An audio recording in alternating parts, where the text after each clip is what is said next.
साल 2000 में इंग्लैंड और पाकिस्तान के बीच खेला गया तीसरा टेस्ट मैच बड़े ही अनोखे वजह से डार्क टेस्ट के नाम से जाना जाता है। ये टेस्ट मैच लाहौर में हुआ था 7 से 11 दिसंबर के बीच और ये टेस्ट सीरीज का आखिरी टेस्ट था। ये एक 3 टेस्ट मैचेस की सीरीज थी जिसके पहले दोनों टेस्ट मैच ड्रॉ हो गए थे और इस तीसरे टेस्ट में डिसीजन होना था। आपको बता दूं कि उस टाइम पे ज्यादातर टेस्ट मैचेस ड्रॉ होते थे और किसी सीरीज में शायद 1 या 2 टेस्ट मैच में ही रिजल्ट आता था, क्योंकि उस टाइम टीम्स बड़े पेशेंटली बैटिंग करती थी। टीम्स के रन रेट 2, 2.5, 3 का रन रेट काफी अच्छा माना जाता था। ये उस टाइम की टेस्ट मैच है और ये टेस्ट मैच ऐसी पिच पे हो रहा था जिसपे बहुत सारी सेंचुरीज लग चुकी थी। इनफैक्ट पहली इनिंग्स में 3 सेंचुरीज लग चुकी थी, कई हाफ सेंचुरीज लग चुकी थी और ऐसा लग रहा था कि एक डल ड्रॉ होगा। चौथे दिन के एंड तक भी ये मैच एक डल ड्रॉ की तरफ था और उस टाइम पे इतनी ब्रेवरी नहीं होती थी टीम्स में कि चौथे दिन वो कोई 4 4.5 रन पर ओवर का टारगेट चेस करने का सोचे भी। टीम्स खुश होती थी, स्पेशली अवे टूर्स पे, अगर उन्हें आखिरी सेशन ब्लॉक करके एक ड्रॉ मिल रहा हो, क्योंकि ना तो उस टाइम वर्ल्ड टेस्ट चैंपियनशिप था, ना ही इन पॉइंट्स की कोई वैल्यू थी और ना ही कोई खास टेस्ट रैंकिंग्स का कोई सिस्टम इन प्लेस था। तो बड़े आराम से इंग्लैंड ये टेस्ट मैच ड्रॉ कर सकती थी, लेकिन इंग्लैंड ने उस टाइम पे एक एक्स्ट्रॉर्डिनरी चेस की थी जिसकी वजह से इस टेस्ट मैच को बहुत पॉपुलैरिटी मिली। और डार्क टेस्ट क्यों कहा गया? क्योंकि ये टारगेट अंधेरे में, ऑलमोस्ट डिम लाइट में खेला गया था, एक ऐसी लाइट में जहां बॉल दिख भी नहीं रही थी। इस टेस्ट मैच की चर्चा वापस इसलिए हुई है क्योंकि उस टेस्ट मैच के हीरो ग्राहम थॉर्प, वो अब हमारे बीच नहीं रहे। आप सब ने पढ़ा होगा न्यूज की लास्ट वीक ही पास्ड अवे। उनके बारे में बहुत सारी न्यूज आ रही है। ही वॉज जस्ट 55 और वो कुछ टाइम पहले तक इंग्लैंड टीम के बैटिंग कोच थे और वो एक बहुत ही जबरदस्त बैट्समैन थे उस इंग्लैंड टीम की जो मैं कहूंगा वीकेस्ट थी। 90s में इंग्लैंड की टीम काफी डिक्लाइन पे थी और ग्राहम थॉर्प उस टेस्ट टीम के हीरो थे। उन्होंने 100 टेस्ट मैच खेले। उनके बारे में न्यूज आ रही है कि वो डिप्रेशन में चले गए थे, वो बीमार थे। इनफैक्ट उनकी वाइफ ने ये भी बताया कि उनके अंदर सुइसाइडल टेंडेंसीज भी आ गई थी। And it was very sad to see 90s test match hero dying in such a way, क्योंकि we have always looked upon him like a hero, क्योंकि ग्राहम थॉर्प बहुत ही जबरदस्त बैट्समैन थे। इनफैक्ट उस इंग्लैंड टीम के ये best batsman थे, ये कहना गलत नहीं होगा। अब बात करते हैं उस टेस्ट मैच की कि उस टेस्ट मैच में एग्जैक्टली हुआ क्या था। पहले पाकिस्तान ने बैटिंग की थी और बहुत ही बढ़िया स्कोर बनाया था 400 प्लस का, इनफैक्ट 405, जिसमें इंजमामुल हक और मोहम्मद यूसुफ ने शानदार सेंचुरीज बनाई थी। चेस कर जब इंग्लैंड अपनी बैटिंग करने आई रादर, तो इंग्लैंड की टीम की तरफ से उस टाइम पे इंग्लैंड के फॉर्मर कैप्टन माइकल एर्थरटन, उन्होंने एक 430 बॉलों पे 125 की इनिंग्स खेली। आप इमेजिन कर सकते हो, लेकिन उस टाइम इस तरीके की इनिंग्स को अच्छी इनिंग्स माना जाता था। आज के टाइम पे कोई 430 बॉलों पे 125 बनाए तो शायद कहा जाएगा कि इंटेंट नहीं है, बहुत ही डिफेंसिव प्लेयर है, टेस्ट मैच के भी लायक नहीं है। लेकिन उस टाइम टेस्ट प्लेयर्स ऐसे ही होते थे। और नासिर हुसैन जो इंग्लैंड के कैप्टन थे, उन्होंने 209 बॉलों पे 51 बनाया था। इमेजिन कर सकते हो आप कि उन्होंने 73 ओवर्स बैटिंग की थी with a run rate of less than 2 run पर ओवर। लेकिन इन दोनों ने एक्चुअली में एक प्लेटफॉर्म, एक बेस बिल्ड करके दिया था। हालांकि इंग्लैंड लीड नहीं ले पाई, लेकिन पाकिस्तान के स्कोर के काफी करीब पहुंच गई और 17 रन पहले रह गई। फोर्थ डे जब एंड हुआ तो पाकिस्तान की टीम 71 रन बना चुकी थी विथ 3 विकेट्स डाउन।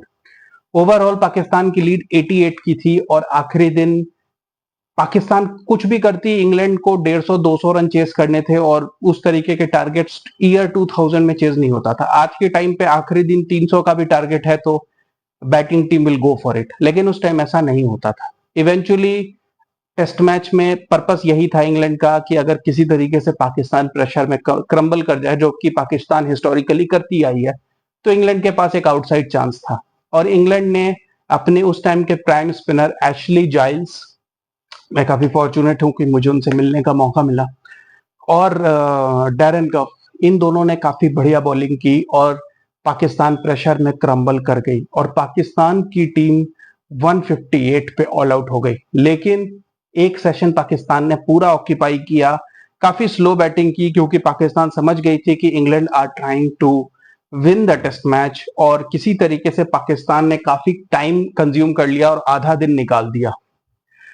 44 ओवर्स में 176 का चेज मिला इंग्लैंड को। अब 4 रन फॉर ओवर आज के टाइम पे, again as I said, teams would back themselves, लेकिन उस टाइम पे ऐसा लगा कि अब पाकिस्तान भी रिलैक्स थी, बिकॉज 44 ओवर्स होने मुश्किल थे, क्योंकि दिसंबर में टेस्ट मैच हो रहा था, लाइट्स जल्दी फेड होती थी, लेकिन उस जमाने में लाइट मीटर्स यूज नहीं होते थे। उस टाइम पे जब लाइट गिरती थी तो बैटिंग टीम को ऑफर की जाती थी। आज के टाइम पर शायद वो टेस्ट मैच नहीं होता, क्योंकि आज के टाइम पे लाइट मीटर्स निकल जाते हैं, और लाइट मीटर्स में जो पर एक रीडिंग डे 1 पे स्टैंडर्ड सेट कर दिया जाता है, हर दिन वही रीडिंग स्टैंडर्ड मानी जाती है, और जैसे ही लाइट उस सर्टेन लेवल तक या उस पॉइंट तक पहुंचता है, मैच के जो अंपायर्स हैं वो उसी मोमेंट पे मैच खत्म कर देते हैं। लेकिन पहले ऐसे नहीं था। पहले जब लाइट गिरती थी तो सिर्फ बैट्समैन ही डिसाइड करता था कि वो इस लाइट में खेलना चाहता है या नहीं। कई बार सिचुएशन देख के, मैच सिचुएशन के हिसाब से लाइट ठीक ठाक भी हो तो बैट्समैन बोल देते थे कि हमें बॉल नहीं दिख रही है, हमें चोट हो सकता है, हमें इंजरी हो सकती है।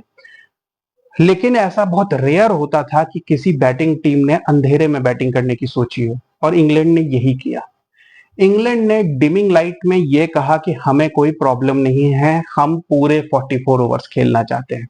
स्टीव बकनर जो उस मैच में एम्पायर थे, उन्होंने बैट्समैन को पूरी अथॉरिटी दी, क्योंकि ये आईसीसी लॉज के अंडर था।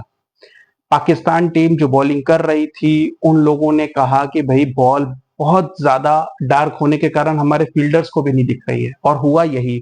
जैसे जैसे लाइट डिम होती गई, बॉल फील्डर्स को भी नहीं नजर आ रही थी। जो बॉल राइट में जा रही है, फील्डर लेफ्ट में भाग रहा है, विकेट कीपर बॉल्स मिस कर रहा है, क्योंकि लाइट बिल्कुल खत्म हो चुकी थी।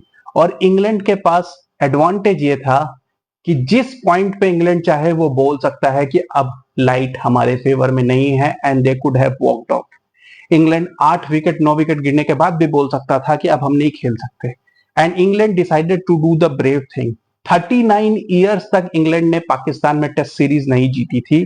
1961 के बाद साल 2000 में इंग्लैंड ने पहली बार पाकिस्तान के साथ सीरीज जीता था। उस टेस्ट मैच में माइकल एर्थरटन, जो कि प्रॉपर टेस्ट बैट्समैन थे, पहली इनिंग्स में 430 बॉलों पे 125 बनाई थी।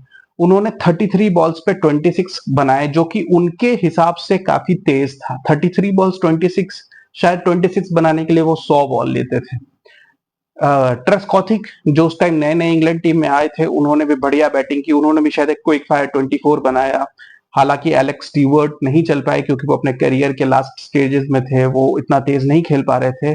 मगर ग्रैहम थॉर्प 98 बॉल्स पे 64 नॉट आउट, ये इनिंग्स बहुत तेज नहीं थी, बट ही इंश्योर्ड कि वो लास्ट तक रहे, क्योंकि लास्ट में बहुत सारे रन एक्स्ट्रास के आ रहे थे।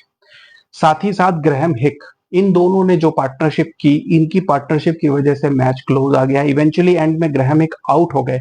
पाकिस्तान ने अपने fast bowlers, you can imagine, Abdul Razzaq और वकार यूनिस को लगा दिया था, लेकिन इंग्लैंड को चोट से डर नहीं था, एंड इसी वजह से ग्रैहम थॉर्प को इस टेस्ट मैच का हीरो माना गया था।